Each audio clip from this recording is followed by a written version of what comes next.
મિત્રો પહેલા તમે આ વિડીયો જોઈ લો। આ વિડીયોની અંદર શું બતાવવામાં આવી રહ્યું છે।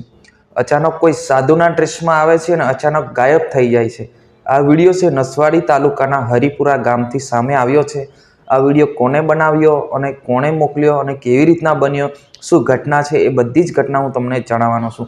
કદાચ તમે આ ઘટના સાંભળશો ને તો કદાચ ચોંકી જશો। કેમ? એવી કંઈક ઘટના બની છે કે ભાઈ કે વડની નીચે મંદિર છે, ત્યાં આગળ કોઈ વ્યક્તિ સાધુના ડ્રેસમાં આવે છે કે સાધુ છે કે પછી કોઈ અન્ય વ્યક્તિ છે ત્યાં આગળ આવે છે અને અચાનક ત્યાં ગાયબ થઈ જાય છે। વિડીયોને અંત સુધી જોજો ને આપણી ચેનલ પર નવા હો તો ચેનલને સબસ્ક્રાઈબ કરીને લાઇક કરી નાખજો। મિત્રો, તમને ખબર છે આપણે ગુજરાતની જે પણ માહિતી તાત્કાલિક તમારા સુધી અમે પહોંચાડવાનું કામ કરી રહ્યા છે।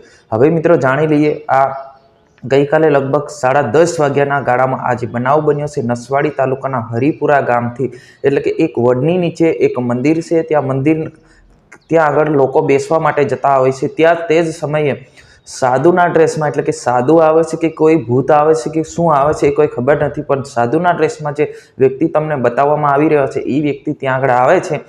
ત્યાં લોકો જુએ છે એને કે કોઈ સાધુ હશે એ રીતના લોકો જુએ છે। ત્યારે અચાનક જે એ સાધુ છે, એ વ્યક્તિ છે, એ સાધુના ડ્રેસમાં છે, એ વ્યક્તિ છે એ ગાયબ થઈ જાય છે। ગાયબ થતાની સાથે જ્યાં લોકો બેઠેલા હતા એ લોકો બધા જ ત્યાંથી ગભરાઈ ગયા, ઉઠીને ભાગવા લાગ્યા। એ શું હોઈ શકે ભાઈ? હવે તમે વિચાર કરો ભાઈ, આ વડની નીચે જે ઘટના બની છે નસવાડી તાલુકાના હરિપુરા ગામથી, જે આપણને ભાઈબંધે વિડીયો મોકલાયેલો છે, આ વિડીયો ફક્ત ને ફક્ત સોશિયલ મીડિયાના આધારિત તમને બતાવવામાં આવી રહ્યો છે। હવે આની તપાસ કરશે તો ખબર પડશે શું હકીકત છે। હવે અત્યારે જે વિડીયો વાયરલ છે, વાયરલ વિડીયોની અંદર એવું બતાવવામાં આવે છે સાધુના ડ્રેસમાં કોઈ વ્યક્તિ આવે છે અને અચાનક ગાયબ થઈ જાય છે। સ્વાભાવિક છે મિત્રો, આવું થઈ શકે છે કે આવી ઘટના ઘણી બધી જગ્યા ઉપર બનતી હોય છે। જી હા મિત્રો, તમારે શું કહેવું છે જરૂર કમેન્ટ કરીને બતાવજો। આજની વિડીયોની